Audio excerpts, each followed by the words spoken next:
in the deepest vaults beneath the Imperial Palace on Terra, in a chamber so sacred that to merely stand within it uninvited is punishable by death, there sits a figure upon a throne of gold. This being was once a man, perhaps the greatest man who ever lived, an immortal psyker of unimaginable power who united humanity and launched it toward the stars. But for 10,000 years, he has been neither truly alive nor completely dead, trapped in a state of perpetual agony that would shatter lesser minds in moments. His body is a withered husk, kept barely functional by ancient technology that grows less reliable with each passing century.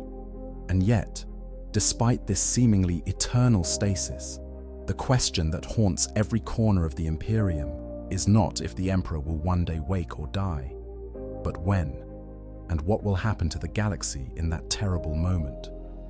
The Emperor of mankind's fate is the single most important question in the Warhammer 40,000 universe. Everything, absolutely everything that happens across the million worlds of the Imperium, traces back to this one being's continued pseudo-existence. The Astronomican that guides ships through the warp shines because of his psychic might. The faith that binds trillions of humans together revolves around worship of him as a god. The very structure of imperial government exists in his name, even though he has not spoken a coherent word to most in 10 millennia. Remove the Emperor from the equation, and the entire carefully balanced house of cards that is the Imperium of man comes crashing down. But remove him the right way, and perhaps, just perhaps, humanity might find salvation rather than extinction. This exploration will take us through every possibility, every theory, every potential outcome of the Emperor's awakening or death. We'll examine what the current law tells us about his condition, what ancient prophecies suggest about his ultimate fate, and what the immediate and long-term consequences would be for every faction in the galaxy. Because when the master of mankind finally moves from his throne, whether through death, rebirth, or transformation into something entirely new, the galaxy will never be the same. The countdown has already begun. The Golden Throne is failing, and with each psyker sacrificed to keep it running just one more day, we draw closer to the moment of truth. The Dying God. Understanding the Emperor's current state. To understand what might happen when the Emperor wakes, we must first understand his current condition, and it is far more complex and terrible than most Imperial citizens could comprehend. The Emperor is not simply sleeping or unconscious. He exists in a state that defies normal categories of life and death, trapped in what can only be described as an eternal nightmare from which there is no respite. Physically, the Emperor's body has not fared well across 10 millennia. What was once a physically imposing figure, a giant of a man radiating power and charisma, has been reduced to a desiccated corpse barely recognizable as human. His flesh has withered to the point where it clings to his bones like old parchment. His face, once capable of appearing however he wished to those who looked upon him, is now locked in what witnesses describe as a silent scream of perpetual agony. The wounds inflicted by Horus during their final battle have never truly healed. They cannot heal because the weapons that caused them were infused with chaos energies that prevent normal recovery. Even with all the Golden Throne's life-sustaining mechanisms, the Emperor's body continues to slowly deteriorate, rotting incrementally despite being technically alive. The Golden Throne itself is a marvel of technology from the Dark Age of technology, a device originally designed to allow human access to the Elder Webway. It was never meant to be a life support system. When the Emperor was mortally wounded and placed upon it, the Adeptus Mechanicus modified it extensively, turning it into the most sophisticated medical device ever created. Thousands of cables and tubes connect to the Emperor's body, monitoring every biological function, supplying nutrients, removing waste, and most importantly, maintaining the barrier that keeps his soul anchored to his flesh.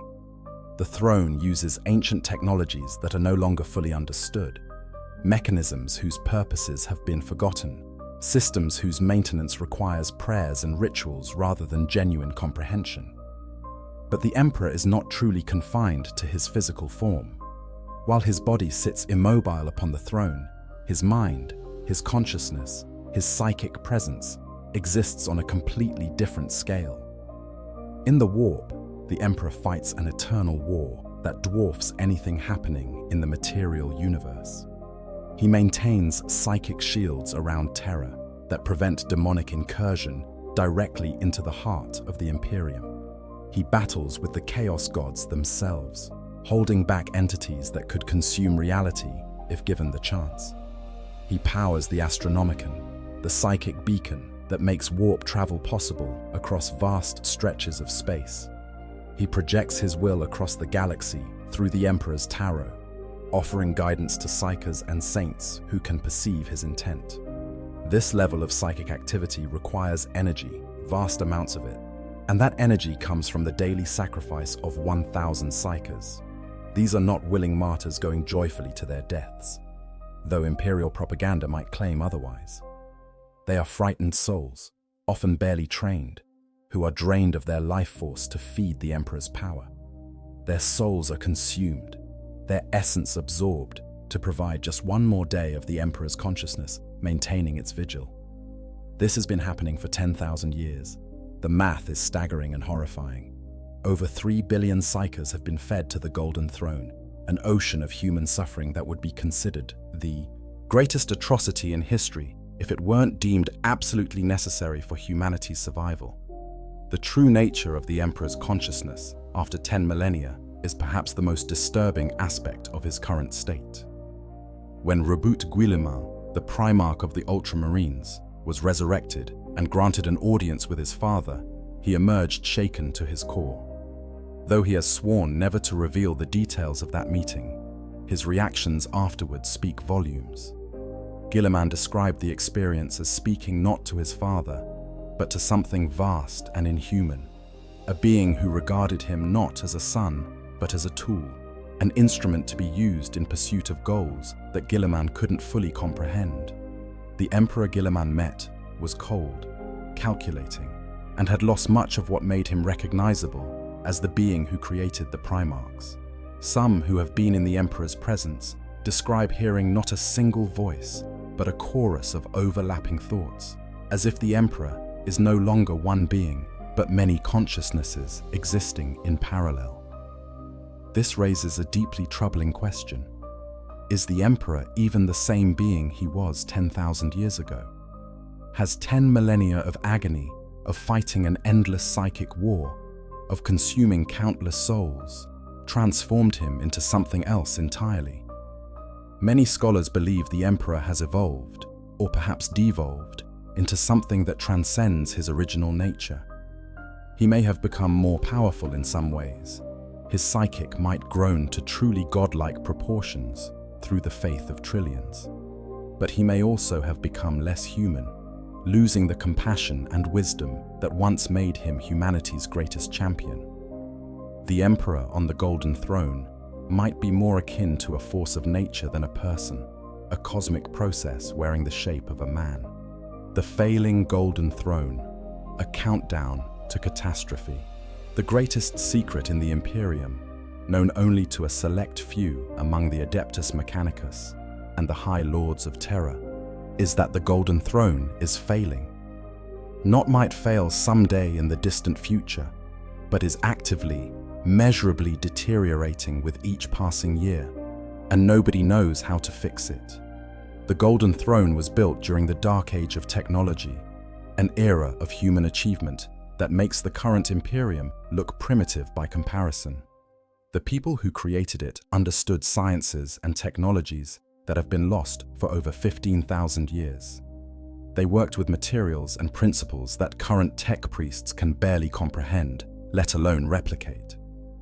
When the Mechanicum modified the throne after the Horus heresy to serve as life support, they did the best they could with their limited understanding, essentially patching Dark Age technology with comparatively crude solutions.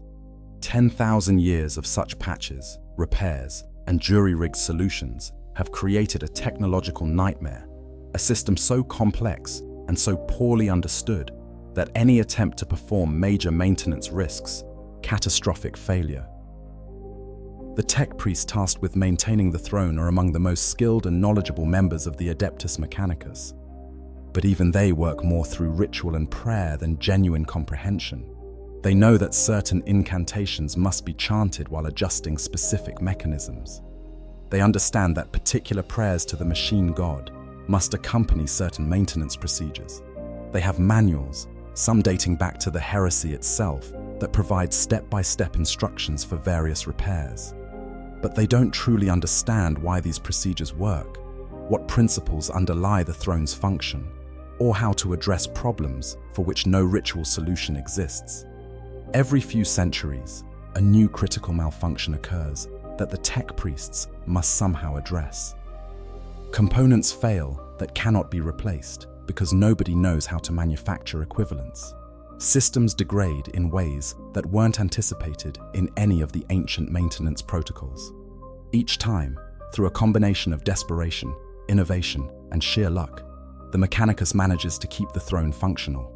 But each repair makes the system more unstable, more dependent on increasingly fragile solutions. The throne has essentially become a ship of Theseus, constructed from scavenged parts and holy writ, held together by prayers and the terror of failure. Various estimations exist for how long the throne can continue functioning. The most optimistic projections give the Imperium perhaps another 1,000 years before complete failure becomes unavoidable. More pessimistic assessments suggest the throne might fail within a century or even within decades. The truth is that nobody really knows, because the throne's degradation is not linear. Systems that have functioned for millennia might suddenly fail without warning.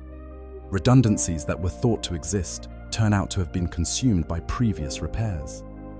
Each major event that strains the Emperor's psychic power, such as the opening of the Great Rift, accelerates the deterioration. The consequences of the throne's complete failure are almost unthinkable. If the life support systems collapse, while the Emperor's soul is still bound to his body, he would die in moments, his withered flesh finally succumbing to the injuries it has endured for 10,000 years. The psychic shockwave of such a death would be felt across the entire galaxy, visible in the warp as a supernova of psychic energy. But death might actually be the best-case scenario compared to some alternatives. There is the webway breach to consider. When Magnus the Red shattered the Emperor's psychic shields during the heresy, he created a permanent tear in reality that opens directly into the Imperial Palace. The Emperor has spent 10,000 years using his psychic might to keep that breach sealed, holding back an infinite tide of demons that would pour through if he faltered for even a moment. If the throne fails and the Emperor can no longer maintain that seal, Terra itself would be consumed by a demonic invasion, the likes of which has never been seen. The homeworld of humanity would become a demon world, a nightmare realm where reality itself breaks down under the weight of chaos. The entire soul system could be transformed into a new Eye of Terror, lost forever to the warp. This is why the Terminus Decree exists.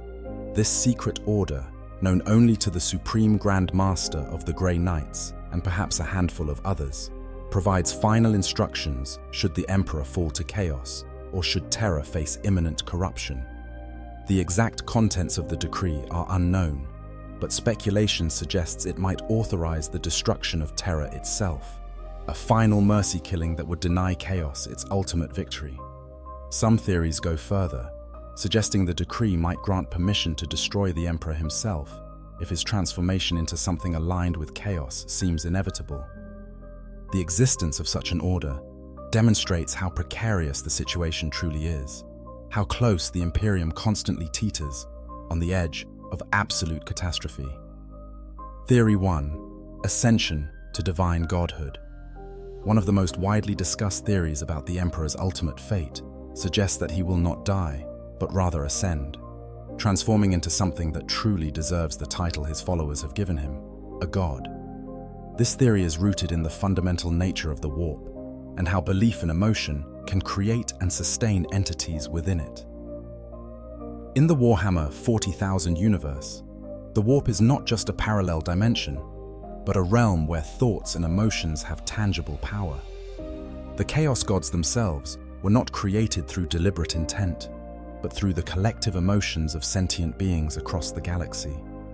Horn was born from rage and violence, Nurgle from despair and decay, Tzeentch from ambition and scheming, and Slaanesh from the decadent excess of the Eldari Empire. These entities are sustained and empowered by the continued existence of the emotions that created them. Every act of violence feeds Khorne. Every scheme empowers Tzeentch.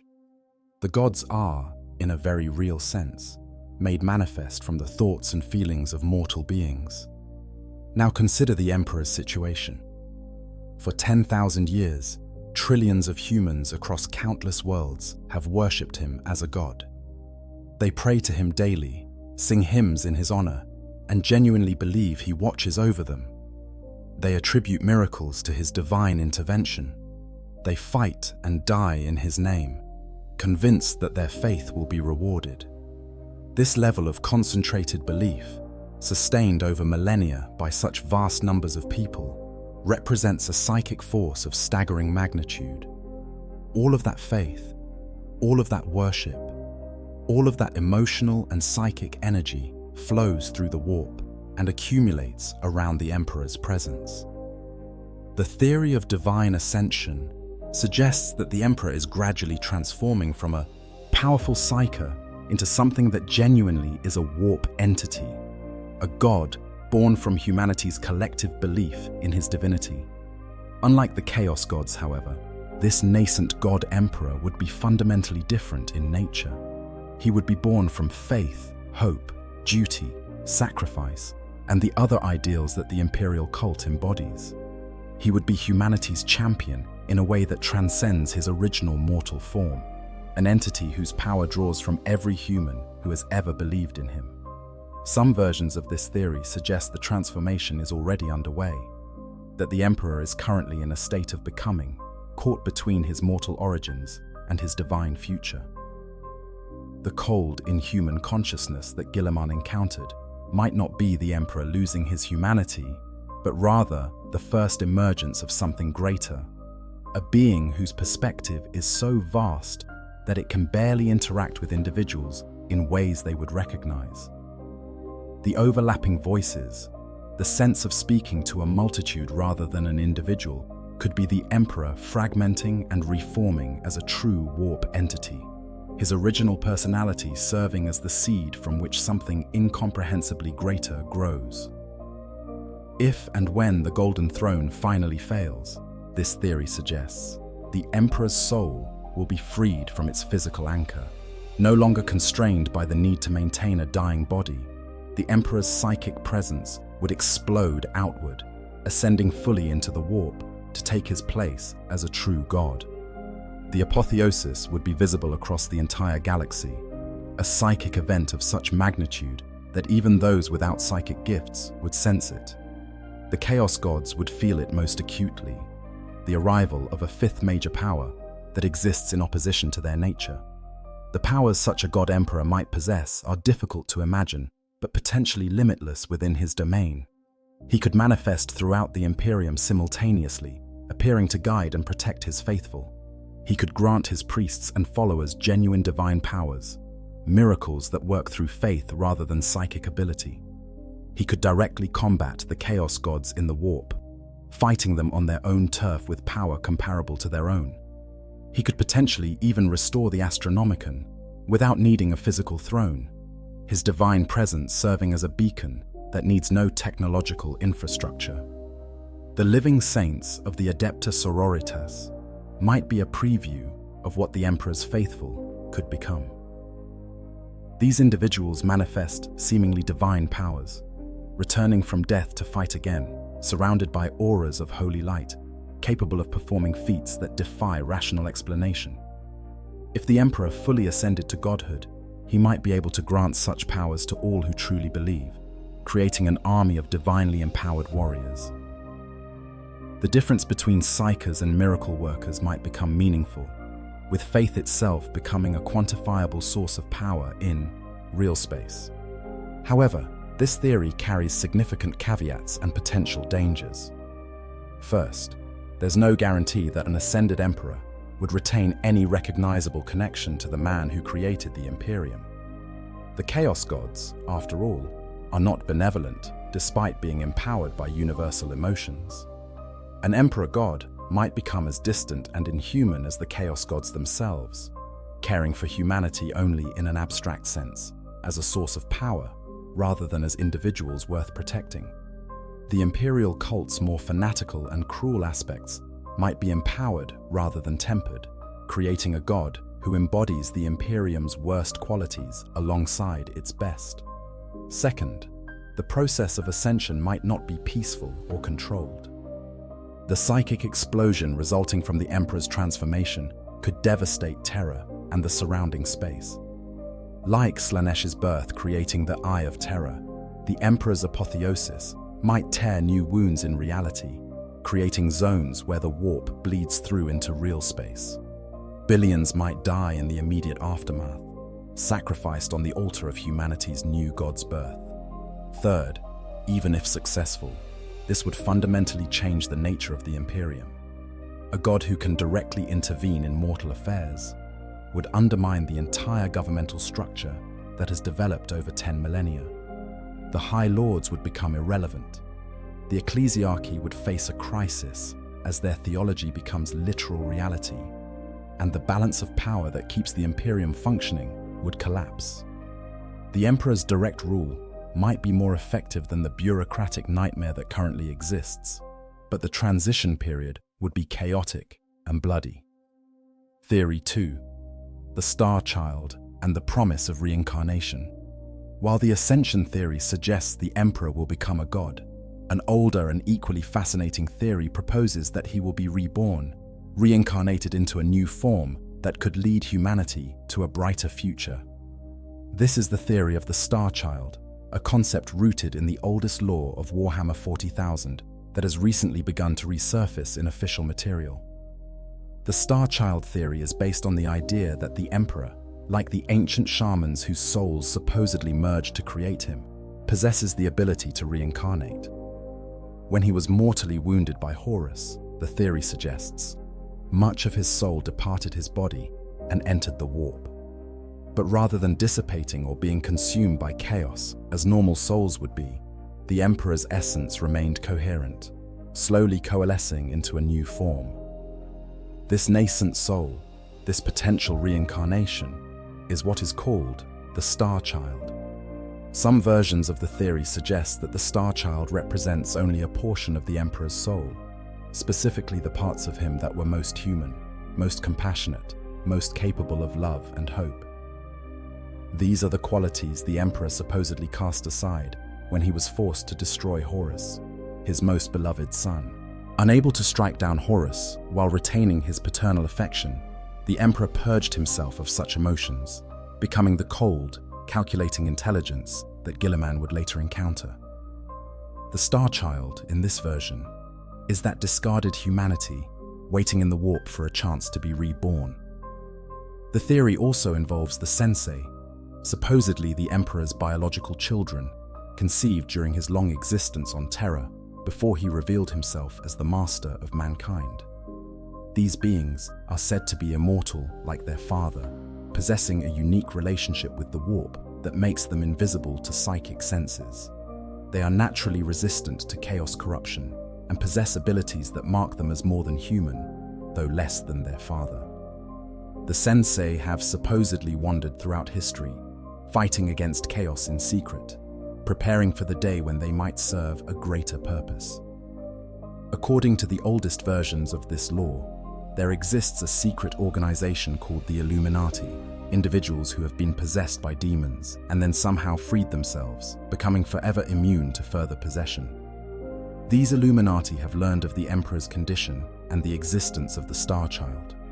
They believe that when the Emperor finally dies, if the Sensei can be gathered and sacrificed at that exact moment, their life force combined with the Emperor's departing soul will allow the Star Child to be born as a fully realized being, a reincarnation of the Emperor in a new, untainted form. More recent lore has brought elements of this old theory back into canon, though with modifications. During the Indomitus Crusade that followed the opening of the Great Rift, astropaths across the Imperium began receiving visions of a golden infant surrounded by light, rising from a throne. These visions started in Segmentum Solar, close to Terra, and then spread throughout the galaxy. Many interpreted these visions as prophecies of the Star Child's imminent birth, signs that the Emperor's reincarnation is approaching. The implications of a true reincarnation, as opposed to ascension into godhood, are fascinating and potentially more hopeful. A reborn emperor would be freed from the accumulated baggage of 10,000 years of worship and warfare. He would not be the cold, inhuman consciousness that Guilliman encountered, but rather something closer to what the emperor was during the Great Crusade, albeit informed by all the experiences of his previous existence. He would have a physical form capable of walking among humanity, leading armies, and making decisions without needing intermediaries. Most importantly, he might retain or reclaim the humanity that seems to have been lost, approaching governance with wisdom and compassion rather than cold calculation. A reincarnated emperor could potentially fulfill the original promise of the Imperium, the dream that was shattered by the Horus heresy. He could revive the Webway project, finally giving humanity the safe method of interstellar travel that would free them from dependence on the warp. He could reunite the scattered Primarchs who still live, healing the divisions that have haunted the Imperium for millennia. He could reform the Imperial cult, bringing it back toward the Imperial truth he originally championed, based on reason and unity rather than blind faith. He could address the countless corruptions and inefficiencies that have accumulated over 10,000 years of bureaucratic drift. However, like the ascension theory, the Star Child concept carries significant uncertainties and risks. First, there's no guarantee that the reincarnation would happen immediately upon the Emperor's death. The Emperor's soul might wander the warp for centuries or even millennia before finding or creating a suitable vessel for rebirth. During that time, the Imperium would be left without its psychic beacon, without its figurehead, potentially collapsing into chaos long before the Emperor could return to save it. Second, the process of reincarnation might require specific conditions or catalysts that may not occur naturally. If the Illuminati and Sensei theories are accurate, then the reincarnation requires the deliberate sacrifice of specific individuals at a precise moment. But the Inquisition has, according to some lore, hunted down and killed most of the Sensei, viewing them as potential threats or heretical elements. The Illuminati, if they ever truly existed, might have been destroyed or driven so deep underground that they can no longer fulfill their prophesied role. Without these pieces in place, the Star Child might remain forever nascent, unable to complete its birth. Third, even if reborn, the new Emperor would face a galaxy vastly different from the one his previous incarnation knew. He would need to rebuild trust, re-establish authority, and navigate political structures that have ossified over 10 millennia. The High Lords might resist his return, seeing him as a threat to their power. The ecclesiarchy might reject him if he contradicts their theology. Chaos forces would certainly seek to destroy him before he could grow into his full power. A reincarnated emperor would be vulnerable in ways the current emperor is not, at least until he could reclaim or exceed his previous might. The immediate aftermath. Terra burns. Regardless of whether the emperor ascends, reincarnates, or simply dies, the immediate consequences for Terra and the Sol system would be catastrophic. Understanding what happens in the hours and days immediately following the throne's failure helps us grasp the scale of the crisis that would engulf the entire Imperium. The first and most immediate consequence would be the breach of the Webway portal beneath the Imperial Palace. For 10,000 years, the Emperor has maintained a psychic seal over this gateway, holding back an infinite tide of demons that press against it constantly. The moment his consciousness can no longer sustain that barrier, the seal would shatter, demons would pour through the breach in numbers that dwarf anything seen since the Horus Heresy. They wouldn't emerge in some distant corner of the palace, but rather in the very heart of the imperial structure, in the chambers closest to where the emperor sits. The Adeptus Custodes, the emperor's personal guardians, are the first and best line of defense. These warriors are even more enhanced than space marines, created through processes that make Astartes look like crude prototypes. Each Custodes is worth 100 normal soldiers, and there are 10,000 of them. They have prepared for this exact scenario, maintaining readiness for millennia against the day when the barrier would fail. They would immediately move to contain the breach, fighting with a skill and determination that few forces in the galaxy could match. But even the Custodes have limits. The demons emerging from the webway breach would not be minor entities, but the full might of chaos unleashed. Greater demons, demon princes, and endless hordes of lesser demons would flood through the gateway. The fighting would be apocalyptic, with the Custodes holding their ground for as long as physically possible, but they would be slowly overwhelmed by sheer numbers. The chambers around the Golden Throne would become charnel houses, the walls running with blood, and worse things, reality itself starting to fray as the warp's presence grew stronger. The Sisters of Silence, who work alongside the Custodes, would play a crucial role in the early stages of the defense. These blank warriors possess no presence in the warp, making them natural anathema to demonic entities. Their very presence weakens demons, and can even cause lesser entities to dissipate entirely. However, the Sisters of Silence are few in number, only recently returned to full strength after being nearly extinct, and their abilities, while effective, have limits against the most powerful demonic entities. As news of the breach spread through Terra, other forces would mobilize. Imperial Fists and other Space Marine chapters, with representatives on Terra, would converge on the palace. Imperial Guard regiments stationed on the throne world would be thrown into the fight. The Inquisition would deploy Grey Knights, Space Marines specifically created and trained to fight demons. But mobilization takes time, and with each passing moment, the demon forces would spread further through the palace complex, corrupting more territory, transforming sacred chambers into nightmare realms. The physical transformation of the Imperial Palace would be rapid and horrifying.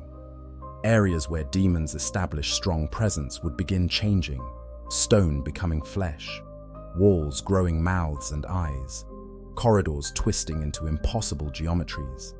The very laws of physics would break down in the most heavily corrupted zones.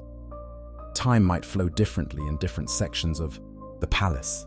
Temperature, gravity, even the visible spectrum of light would become unreliable as real space gave way to warp-infused madness. The civilian population of Terra, numbering in the tens of billions, would face unimaginable horror. While most would be too far from the palace to be directly affected initially, panic would spread faster than the demons themselves. Riots would break out as people tried to flee, crushing stampedes killing thousands in the streets. Chaos cults that have hidden for generations would emerge, seeing the crisis as their moment to strike. Opportunistic criminals would exploit the chaos. Within hours, Terra would descend into anarchy, the most sacred world in the Imperium, transforming into a hellscape of violence and terror. The Astronomican, powered by the Emperor's psychic might, would go dark. This would have immediate effects far beyond Terra. Every ship currently traveling through the warp would suddenly lose its guiding beacon. Navigators would find themselves blind, unable to plot safe courses through the Imperium. Many ships would become hopelessly lost, doomed to wander the warp until their crews went mad or were destroyed by its inhabitants. Others would emerge from the warp, far from their intended destinations, potentially light years off course, stranded in empty space or enemy territory. The immediate death toll from lost ships would easily reach into the millions. The psychic death cry of the Emperor, if he truly dies rather than transcending, would be felt by every psyker in the galaxy. The more powerful the psyker, the more devastating the effect. Many would be instantly driven mad, their minds shattered by the psychic shockwave. Others would be rendered catatonic, unable to process the enormity of what they'd sensed. Astropaths, who are specifically soulbound to the Emperor, would suffer worst of all, many dying instantly as the connection they've maintained their entire lives is severed. The Imperium's psychic communication network would collapse in moments, leaving countless worlds isolated, unable to call for help or coordinate responses. Some tech priests theorize about the Talisman of Seven Hammers, a device installed in the throne room during the heresy that serves as a dead man's switch. If the throne fails completely, the talisman is designed to detonate, destroying not just the Imperial Palace, but all of Terra, possibly the entire Sol system. The logic is brutal but clear. Better to destroy everything than allow Terra to become a demon world that Chaos forces could use as a beachhead for invading the galaxy. Whether this failsafe would actually trigger, and whether anyone would attempt to prevent it, remains uncertain. Some might see it as a mercy, sparing the throne world from eternal corruption. Others would fight to the death to prevent Terra's destruction, seeing it as the ultimate act of heresy to destroy the Emperor's body, even to save it from chaos. The political catastrophe. The Imperium tears itself apart. The Emperor's death, or ascension, would trigger not just a military crisis, but a political catastrophe that could shatter the Imperium into countless warring fragments. The governmental structure that has endured for 10 millennia is built entirely on the foundation of the Emperor's authority, and without him, that structure would collapse like a building whose cornerstone has been removed. The High Lords of Terra, the council that nominally governs the Imperium in the Emperor's name, would face an immediate crisis of legitimacy. Their authority derives solely from their claim to serve as the Emperor's representatives. If the Emperor is dead, they become little more than a self-appointed junta with no divine mandate. Some might try to maintain the fiction, claiming the Emperor still lives, that the reports of his death are lies spread by traitors. But such deception could not be maintained for long. Not when every psyker in the galaxy felt the psychic shockwave, not when the Astronomican has gone dark. Different High Lords would likely pursue different agendas. Some might genuinely try to hold the Imperium together, recognizing that unity is humanity's only hope for survival. Others would see opportunity in the chaos, seeking to claim power for themselves or their organizations. The master of the administratum might try to establish themselves as the new ultimate authority, pointing to their control over the vast bureaucratic machinery of the Imperium. The Fabricator General of Mars might see a chance to elevate the Mechanicus to preeminence, leveraging humanity's dependence on technology. The Ecclesiarch would face a theological crisis, but might try to claim spiritual authority to fill the void. Robert Guilliman's position would be particularly crucial and complicated. As one of the Emperor's sons and a proven military commander, he has both the bloodline and the competence to claim leadership. Many would look to him as the natural choice to lead humanity in this crisis. He has already demonstrated his capability in reforming and reorganizing imperial forces. However, Guilliman's complicated relationship with the current Imperium and his disillusionment with what it has become makes his choices unpredictable. He might try to rebuild the Imperium according to his father's original vision, which would require dismantling much of the current power structure. Or he might focus on purely military matters, leaving governance to others, while he fights to preserve what can be saved. The Ecclesiarchy would face the most direct challenge to its existence.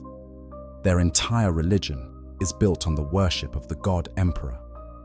If the Emperor is dead and not immediately resurrected or ascended, what does that mean for the faith of trillions? Different factions within the Ecclesiarchy would interpret events differently. Some would declare it the ultimate test of faith. That belief must be maintained even when circumstances seem darkest. Others would claim the Emperor has ascended to godhood, that his physical death was necessary for his spiritual transcendence. Still others might fracture into heresy, claiming the Imperium has been abandoned, that new prophets or saviors must be found.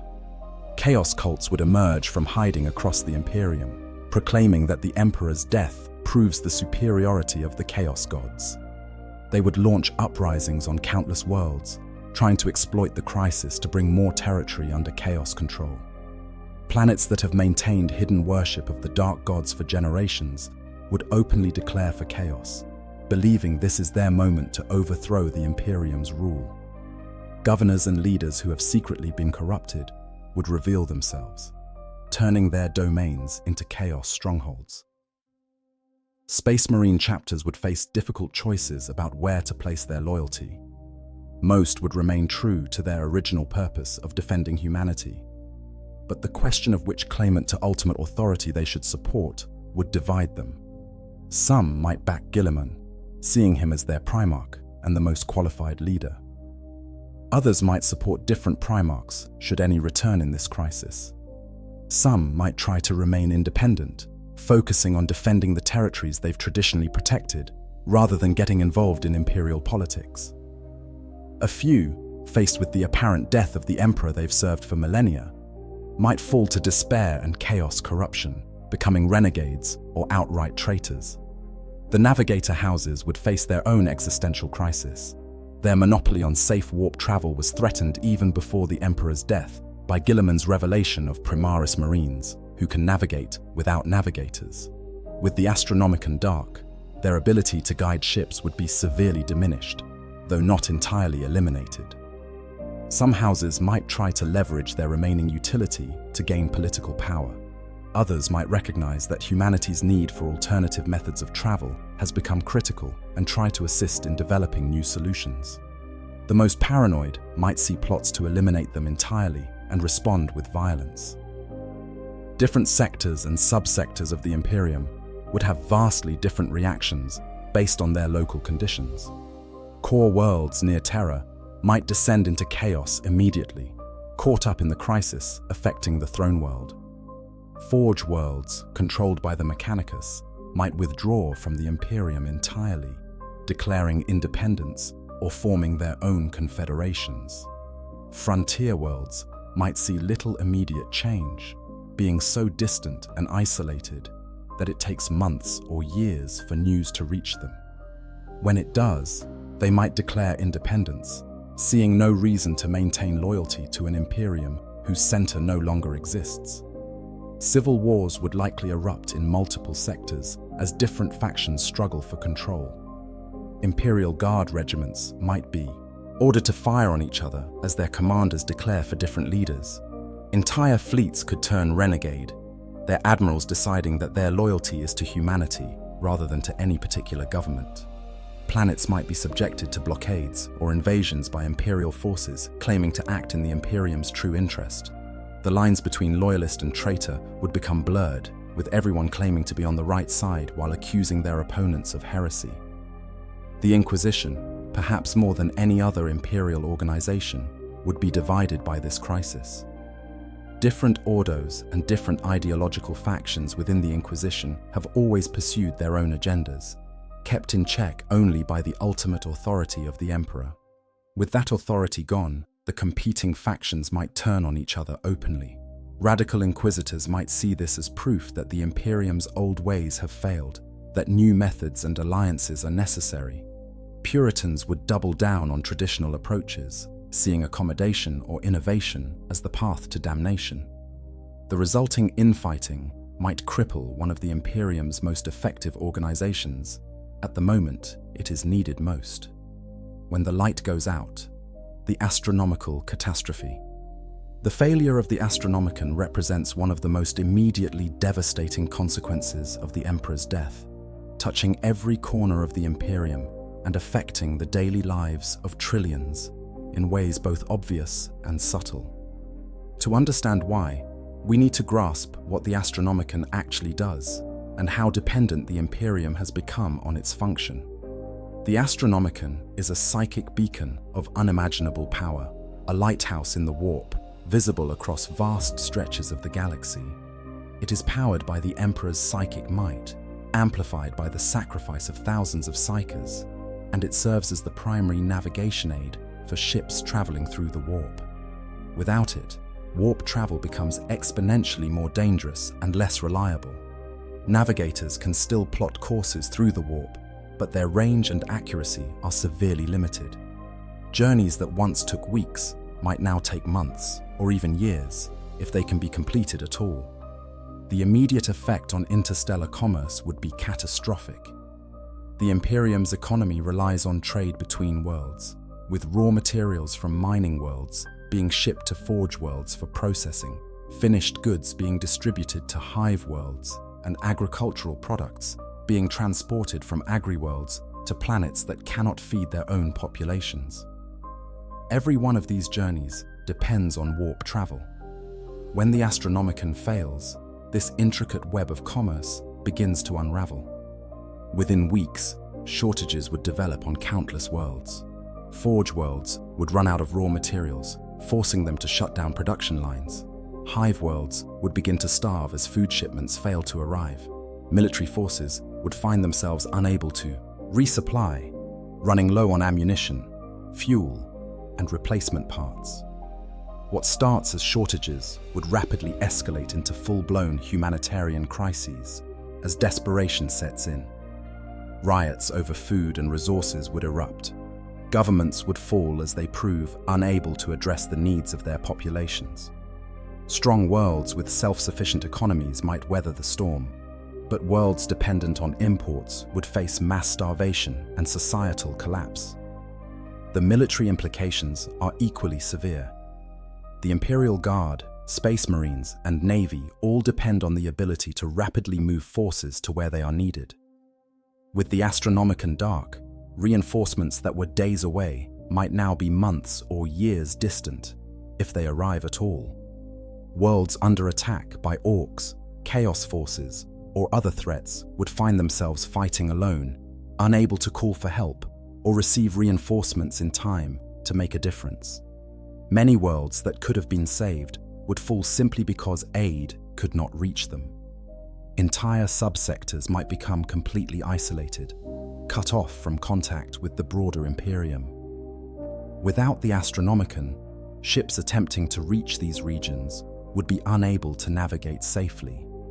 The isolation would be both physical and informational. Isolated sectors would not receive news from the wider Imperium, would not know if the Emperor has truly died, or what the political situation might be. They would be forced to make decisions based on incomplete information, potentially committing to courses of action that run counter to the Imperium's best interests, simply because they lack context. Astropathic communication would be severely disrupted, even for those messages that can still be sent. Astropaths need the Astronomican as a reference point to properly direct their psychic messages across interstellar distances. Without it, messages become unreliable, often arriving garbled or not at all.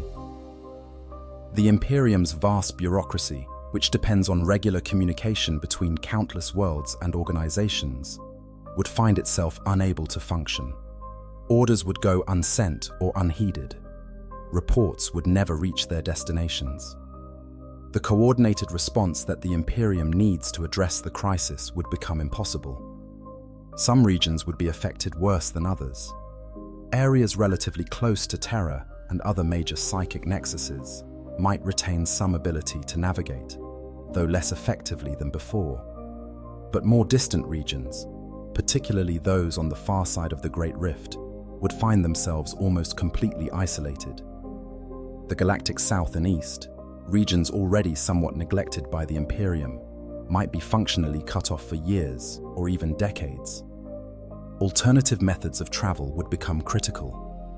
The Tau's ability to make short warp jumps without needing the Astronomican would suddenly look very attractive, though their technology is not easily replicated or understood by the Imperium.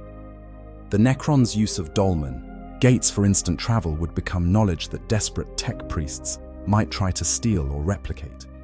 Some might even dare to explore the webway, the ancient elder network that offers safe passage without needing to traverse the warp directly, though accessing the webway without understanding its mechanisms would be extremely dangerous.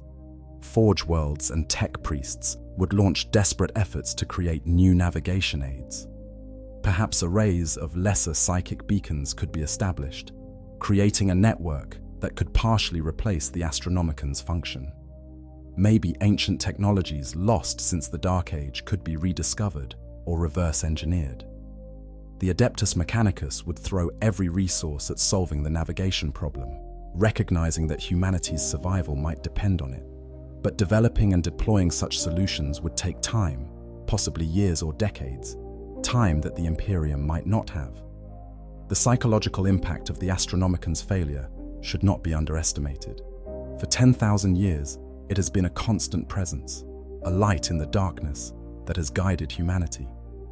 Every ship captain, every navigator, every astropath has known they could rely on it. Its absence would be felt like the loss of a sixth sense, a fundamental alteration in how humans experience the galaxy.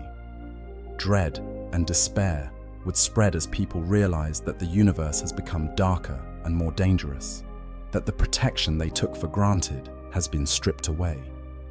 The Xenos react. Enemies smell blood. The Emperor's death would not go unnoticed by the Imperium's countless enemies. Every Xenos race and Chaos faction would respond to the crisis, and most would see it as an opportunity to be exploited. Understanding how different threats would react helps illustrate the scale of the danger the Imperium would face. The Chaos gods would react with a mixture of triumph and frustration. For 10,000 years, the Emperor has been their greatest nemesis, the single entity capable of standing against them. His death or transformation would remove that obstacle, allowing them to press their advantage against humanity. The great game between the four Chaos gods would intensify as each tried to claim credit for the Emperor's fall and to exploit the power vacuum he leaves.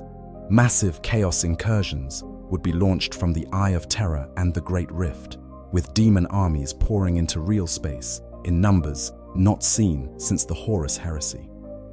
Yet the Chaos gods would also feel threatened if the Emperor ascends to true godhood or is reborn as the Star Child. A fifth major warp entity that embodies order and humanity's better qualities would be a catastrophic development for Chaos. They would do everything possible to prevent such an ascension or to destroy a reborn Emperor before he could grow into his full power. Demon princes and champions of Chaos would be dispatched with singular purpose: find and eliminate the nascent threat before it can challenge their dominance. The Tyranids would accelerate their advance toward Terra and other major Imperial worlds. These galaxy-devouring aliens are drawn to concentrations of psychic energy, and the Emperor's death throes would call to them like a dinner bell. The psychic shockwave might even awaken dormant hive fleets or draw new fleets toward the Milky Way from the void beyond. With the Imperium's coordination shattered by the Astronomican's failure, Tyranid invasions would face less organized resistance. Worlds that might have been saved through timely reinforcements would fall to the Great Devourer. The Necrons would react with cold calculation. These ancient machines have fought the old ones, entities far older and potentially more powerful than the Emperor. They understand the nature of warp entities and the danger they represent. Some Necron dynasties might actually aid the Imperium's efforts to prevent the Emperor's ascension into a warp god, recognizing that such an entity could threaten their long-term plans. Others might see the Imperium's weakness as an opportunity to reclaim more of the galaxy, launching campaigns to destroy human worlds and expand Necron territory while humanity is unable to mount effective resistance. The Eldar would face a crisis of their own. They have long known of the Emperor and his nature, understanding him in ways most humans do not. Different Eldar factions would have different perspectives on his fate. The Craftworld Eldar might attempt to contact Guilliman or other Imperial leaders, offering aid or information in exchange for cooperation against Chaos. The Drukhari would likely exploit the Chaos, launching slave raids against vulnerable Imperial worlds. The Inari, devoted to awakening their god of death, might see parallels between their goals and those who seek the Emperor's rebirth, potentially offering alliance in exchange for help with their own divine project. The orcs would launch massive wargs across the Imperium, sensing weakness and eager for the best fights in generations. Orc war bosses would compete to be the one who conquers Terra itself, seeing it as the ultimate challenge. The combination of orc aggression and the Imperium's inability to coordinate responses would allow greenskin empires to expand rapidly, potentially creating Xenos domains comparable to the massive orc empires of pre-imperial times. The Tau Empire, ever opportunistic and convinced of their own manifest destiny, would expand their sphere of influence dramatically. They would portray themselves as bringing peace and the greater good to worlds abandoned by the failing Imperium.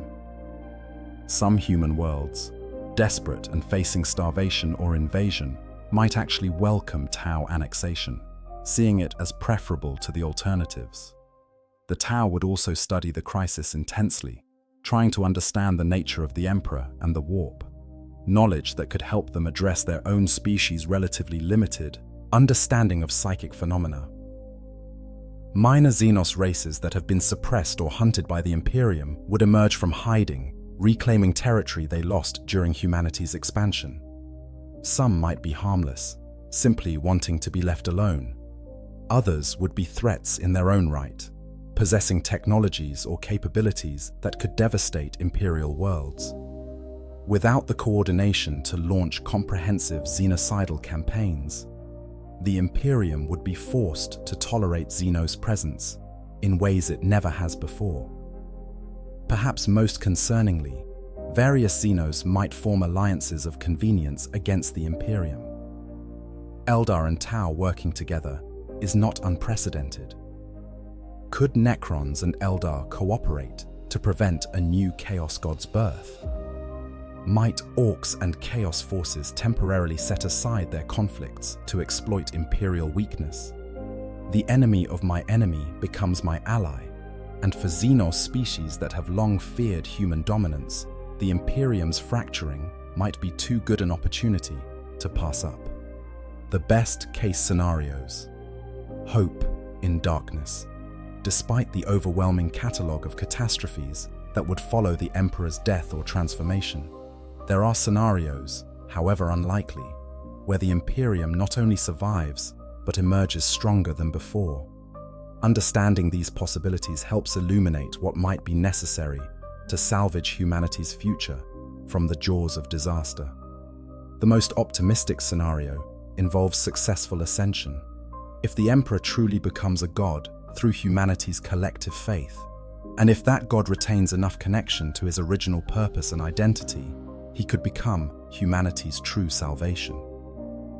An ascended Emperor God could restore the Astronomican, or render it unnecessary by becoming the beacon himself, his divine presence visible throughout the galaxy. He could grant protection to Imperial worlds directly, manifesting to drive back invaders, cure plagues, and inspire the faithful to impossible feats of courage and endurance. An ascended Emperor could potentially complete the Webway project from the divine side, using his mastery over the warp to create new pathways or repair the damaged ones. Humanity could finally achieve the safe method of interstellar travel the Emperor always envisioned, no longer dependent on the warp's dangers. Such access would allow the Imperium to rapidly reinforce threatened worlds, maintain economic trade networks, and project power in ways currently impossible. The strategic advantages would be enormous, potentially turning the tide against multiple enemies simultaneously. The return of lost Primarchs could be crucial to the best-case scenarios. If the Emperor's death or transformation somehow awakens or signals other Primarchs, their return could provide the leadership the Imperium desperately needs. Vulcan, Jagatai Khan, Leman Russ, and Corvus Corax all supposedly survive somewhere, whether in the warp, on quests, or in self-imposed exile. If all the loyal Primarchs could be reunited, working together under Guilliman's coordination, or perhaps the returned Emperor's direct command, they would form a leadership council unmatched in the galaxy. Each Primarch brings unique strengths, and their combined might could organize effective responses to every threat. A successful reincarnation of the Star Child could potentially be even better than ascension to godhood. A reborn emperor with a physical body but also divine or near-divine power could lead humanity directly while remaining grounded in physical reality. He could reform the imperial cult, stripping away the most fanatical and counterproductive elements while retaining the unifying force of shared faith. He could rehabilitate the Imperium's governance, cleaning out corruption and establishing more rational and effective systems. Most importantly, he could approach the challenges facing humanity with fresh perspective, not locked into patterns established millennia ago. Technology could be key to salvation in the best-case scenarios. If the crisis forces the Mechanicus to abandon some of their more superstitious practices and actually engage in genuine innovation, lost technologies might be recovered or new ones developed. Standard template constructs from the dark age of technology could be discovered, providing instant access to advanced manufacturing and capabilities. The Emperor's stored knowledge, perhaps accessible through the Golden Throne's mechanisms or through psychic means, might be released to humanity, giving them tools to address their greatest challenges. Unlikely alliances could shift the balance towards survival. If the Elders' dire predictions about a new Chaos God prove accurate, they might commit fully to helping the Imperium prevent it. The combined psychic might of human psychers and Eldar farseers could achieve things neither race could accomplish alone. Even the Necrons, if convinced that humanity's survival serves their own long-term goals, might provide technologies or assistance. Such alliances would never be comfortable or entirely trustworthy, but desperate times call for desperate measures. The Imperial citizens themselves could be the key to survival. The average human in the Imperium is far more resilient than outsiders might guess, having endured centuries or millennia of grinding warfare, oppression, and hardship. If the truth about the Emperor's fate was somehow communicated to the masses in a way that inspired rather than crushed them, if people understood that humanity's survival depends on their efforts rather than divine intervention, a new era of human determination might dawn. Worlds might become more self-sufficient out of necessity. Local leaders might rise to meet challenges that central authority can no longer address, and humanity might discover it can survive without the Emperor if it must. The Primaris Marines, with their enhanced capabilities and fresh perspectives, unburdened by 10,000 years of tradition, could be crucial to adaptation and survival. They might be more willing to work with Xenos, more open to innovation, more capable of rapid response to changing situations. If Belisarius' calls other projects are revealed, there might be additional tools available that could tip the balance. New technologies, new methods, even new types of enhanced humans, better suited to the current age's challenges. In the absolute best-case scenario, the crisis might force a fundamental reformation of the Imperium itself. The bloated bureaucracy could be streamlined. The religious fanaticism could be tempered with reason. The xenophobia could be relaxed enough to allow functional cooperation with non-chaos aligned Xenos. The stratified class system could be reformed to allow more social mobility and better use of human potential. All the problems that have accumulated over 10 millennia could potentially be addressed during the rebuilding that follows the crisis. The new Imperium might look very different from the old one, but it could be stronger, more just, and better equipped for long-term survival. The worst-case scenarios. The end of all things, balanced against the possibilities of salvation, are nightmare scenarios where the Emperor's death leads to humanity's extinction or transformation into something arguably worse than death. Understanding these darkest timelines helps illustrate just how precarious humanity's position truly is and what stakes are involved. The complete failure scenario begins with the Golden Throne's catastrophic malfunction. In this version, there is no ascension, no reincarnation, no gradual transformation. The Emperor simply dies, his psychic presence in the warp extinguished. his soul consumed by the chaos gods before it can reform. The webway breach cannot be sealed. Terra is lost within hours, transformed into a demon world. The Astronomican goes dark permanently, and no alternative can be established quickly enough. The Imperium fragments into isolated sectors within weeks, each struggling for survival with no hope of coordination or assistance. The death toll in the first year would be astronomical. Billions would die on Terra alone. Trillions more would perish across the Imperium from starvation, civil wars, and Xenos invasions that face no organized resistance. Entire sectors would go dark, their fates unknown but assumed to be grim. The Imperial Guard would be unable to coordinate large-scale responses. Space Marine chapters would be isolated, each defending what territory they can, but unable to maintain the broader strategic picture. The Navy would be scattered, individual fleets making desperate decisions without guidance from central command. The worst nightmare is the fifth Chaos God scenario. In this version, the Emperor does not die cleanly, but instead becomes corrupted during his final moments.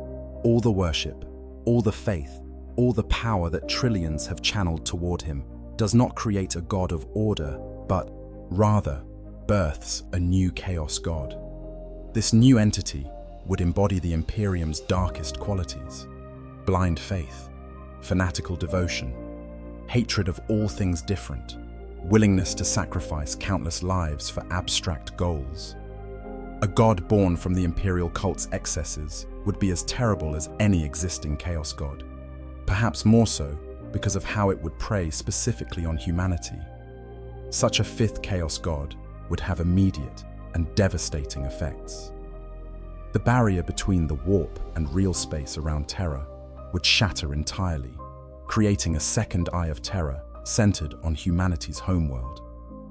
This new warp rift might be even larger than the original, consuming dozens or hundreds of star systems instantly. Every world with significant worship of the Emperor, essentially every Imperial world, would be vulnerable to immediate warp incursions. The psychic resonance of their faith would become a beacon for demonic attention rather than protection against it. The Civil War scenario envisions the Imperium tearing itself apart in conflicts that make the Horus heresy look restrained by comparison. Different factions claiming to represent the Emperor's true legacy would battle each other with the full might of their available forces. Guilliman might find himself fighting against other Primarchs who return with different visions for humanity's future. Space Marine chapters would be split, brother fighting brother. The Inquisition would engage in open warfare with factions it deems heretical. Forge Worlds would take sides or declare independence, using their technological might as leverage. The bloodshed would be unimaginable, with more humans dying at human hands than have ever been killed by Xenos. The Tyranid victory scenario sees the Great Devourer taking advantage of the Imperium's chaos to accelerate their consumption of the galaxy. With Imperial coordination shattered and countless worlds left defenseless, hive fleets would make rapid progress. The psychic death cry of the Emperor might serve as a call that summons every hive fleet, even those in other galaxies, toward the Milky Way. Within decades, vast swaths of Imperial space would be consumed, planets stripped to bare rock, their populations devoured and incorporated into the hive. Eventually, the Tyranids might consume enough biomass to become unstoppable, a tide of organic horror that engulfs the entire galaxy. The Chaos Ascendant scenario sees the ruinous powers finally breaking through humanity's defenses on a massive scale. With the Emperor gone and the Imperium fractured, the Great Rift could expand dramatically, consuming more and more of the galaxy in Imperial madness. Demon worlds would proliferate, protected by the warp's energies rather than needing to be maintained by mortal worshippers. Eventually, real space and the warp might merge entirely in large regions, creating zones where physics doesn't apply, where demons walk openly, and where madness is the only rational response. Humanity would be reduced to isolated pockets, desperately clinging to existence in an increasingly hostile universe. The extinction scenario is simpler and more final. The combination of all threats, chaos, xenos, resource collapse, and civil war, proves too much. Humanity as a major galactic power is destroyed within a century. Scattered remnants might survive.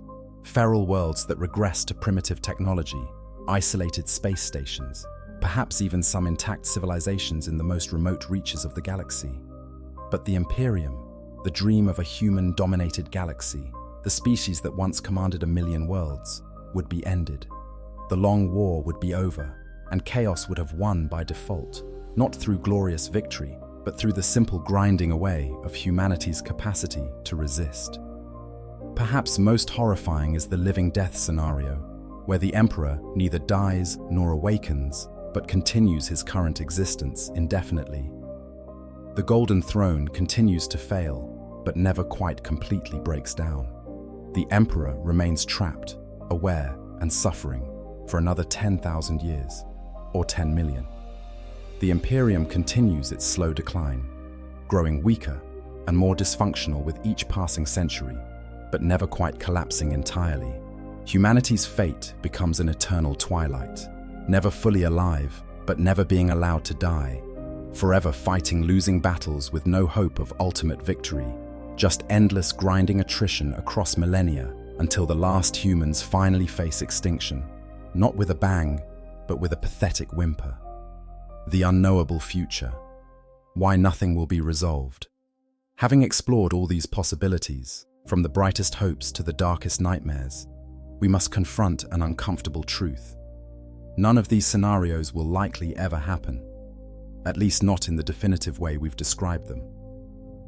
The Emperor will neither conclusively wake nor permanently die. And the reason has nothing to do with law and everything to do with narrative structure and business reality. Warhammer 40,000 is perpetually set 5 minutes to midnight. The galaxy is always on the brink of catastrophe, always one crisis away from final collapse. But that collapse never quite arrives. This is by design, because Games Workshop needs to maintain the setting as an ongoing universe where new stories can be told, new miniatures can be released, and new players can enter without needing to know that everything definitively changed at some specific point. The lore moves forward, new events happen, but the fundamental status quo remains relatively stable. The Emperor's ambiguous status is actually perfect for this approach. He is simultaneously the most important figure in the setting and completely absent from its day-to-day events. He provides meaning and structure without constraining the stories that can be told. The question of what would happen if he died or awakened is fascinating precisely because it remains unanswered, because the tension of not knowing can be maintained indefinitely. Definitively resolving his status one way or another would require a complete setting reboot, similar to what Games Workshop did with Warhammer Fantasy when they destroyed the old world to create Age of Sigmar. The return of Robert Guilliman demonstrates how Games Workshop approaches major changes to the status quo. His resurrection was a significant event, shifting the narrative and introducing new dynamics. But it was carefully managed to add to the setting, rather than fundamentally breaking it. Guilliman's presence answers some questions, but raises new ones. He provides hope, but also highlights how far the Imperium has fallen. His character development shows us more about the Emperor's current state, without definitively resolving the central mystery. Future lore developments will likely continue this pattern. We might see more Primarchs return. We might get more glimpses of the Emperor's consciousness through visions or brief communications. The Golden Throne will continue to fail, but probably never quite catastrophically, always buying just enough time for one more crisis, one more campaign, one more story. The Star Child might be increasingly referenced, building narrative tension around potential reincarnation, without ever quite delivering on that promise. Various factions might claim to have solutions or plans, creating plot hooks for new campaigns and publications. This approach has both advantages and frustrations. On the positive side, it allows for maximum creative freedom.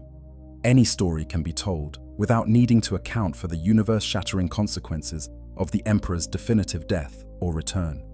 Each player's army can exist in its own version of the timeline, fighting battles that matter to them without worrying about whether they're contradicted by later lore developments.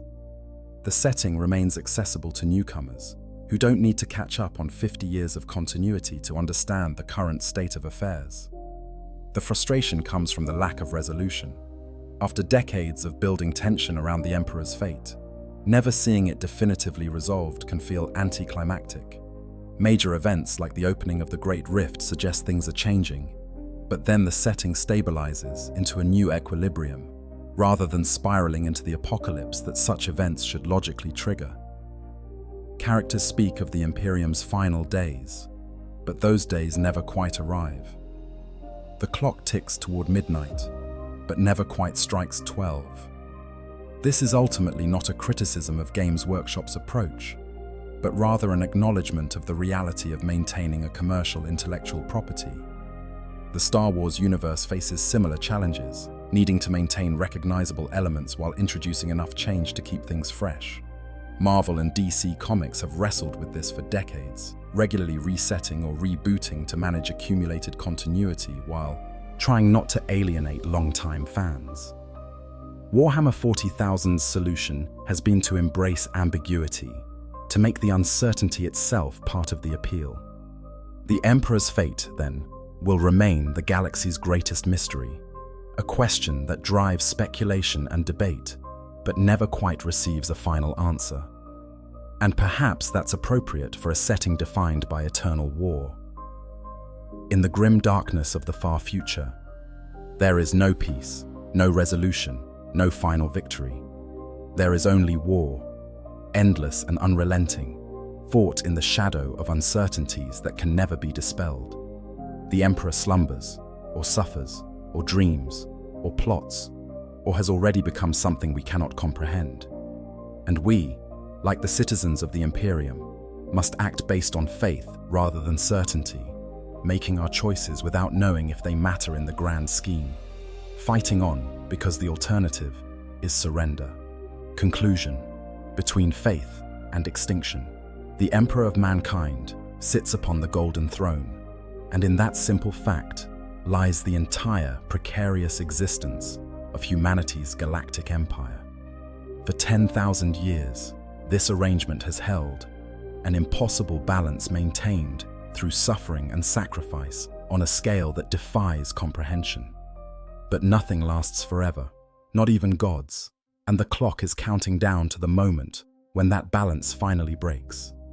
We've explored the possibilities that await when that moment arrives.